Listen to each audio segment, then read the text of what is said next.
ఇప్పుడు చూడండి ఇక్కడ కొన్ని ఈ సంస్థ కొంచెం అయ్యగారి ద్వారాగా నడుస్తుంది. ఆయన ఎంతో సాక్రిఫైస్ చేసి అవతలతో మాట్లాడి కొన్ని రకాలుగా ఆయన ఇబ్బందులు ఎదుర్కొంటూ తన జీవితాన్ని సాక్రిఫై చేసి తన నెత్తను సాక్రిఫై చేసి కొంతమంది రక్షణలోకి రావాలి. ఎలా అయినా సరే అని అక్కడ ఒక సంఘం, ఇక్కడ ఒక సంఘం, అక్కడ ఒక సంఘం స్థాపించారు. మొన్న ఒక మాట అన్నారు, ఇదే సేవకుల మీటింగ్లు ఇదే స్థలంలో అన్నారు.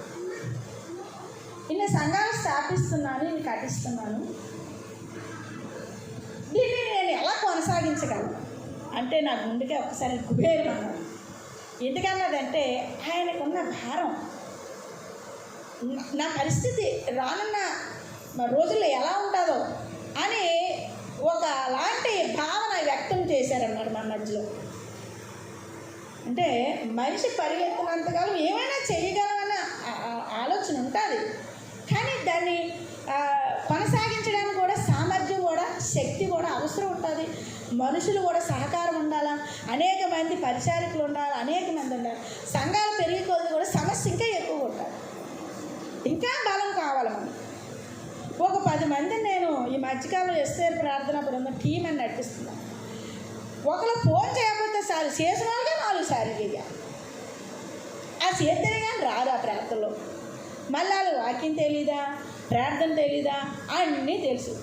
అక్క ఎలా ఫోన్ చేయలేదే అంట. ఒక 10 మందిని ఒక గుంపు కూర్చడానికి నా అవస్థ పడాలి. అలాంటిది ఒక ప్రపంచనాన్ని మనం సమకూర్చి వారి రక్షణ కొరకు మనం పాటు పడాలంటే ఎంతో త్యాగ ఉండాలి. అందుగురించే మన ప్రభు ప్రియుడు మన తండ్రి ఏం చేశాడు, తన ప్రాణాన్నే పణంగా పెట్టేశాడు. దాన్నే మన సాదృశ్యం తీసుకోవాలంటే భక్తులు ఉన్నా సరే. ఈ పాత అతని పేరు నోట్లో పక్కన పోతుంది, అగస్టిన్. ఆ భక్తుడు ఇప్పుడు చెప్పాను కదా, తల్లి కన్నీటి ప్రార్థనలో కొట్టుకొచ్చిన పేరు అగస్టిన్. ఈ పాత రిలేషన్ ఒకటి ఉంది, ఏడ్చింది కదా, మనసుకు మందు లేదని చెప్పాను. ఈ పాత రిలేషన్ అగస్టిన్ అని పిలుస్తుంది అంటే దూరం నుంచి. ఇతను మార్గల్స్ వచ్చేసింది ఆల్రెడీ, ఇది సేవకుడు కూడా అయిపోయాడు. ఎవరబ్బా మీరు అన్నాడంట. నేను అగస్టిన్ అన్నదా. ఎవరు అంటే అప్పుడు పాత అగస్టిన్ కాదు, ఇప్పుడు నేను నవనూతనంగా మారిన అగస్టిన్. నా తల్లి నాకు వస్తుందో కన్నీరు కార్చి, రేయింబావుడు కన్నీరు కార్చింది. ఒక్కొక్కరు కన్నులు చూస్తే గుంటలు పడిపోతాయండి వారు కార్చిన కన్నీరు. ప్రార్థన కూడా మన భక్త సింగ్ గారు ఆయన ప్రార్థన చేసిన చోట 2 గొయ్యలు పడిపోయినాయి అంట, మోకాళ్ళు వేసి.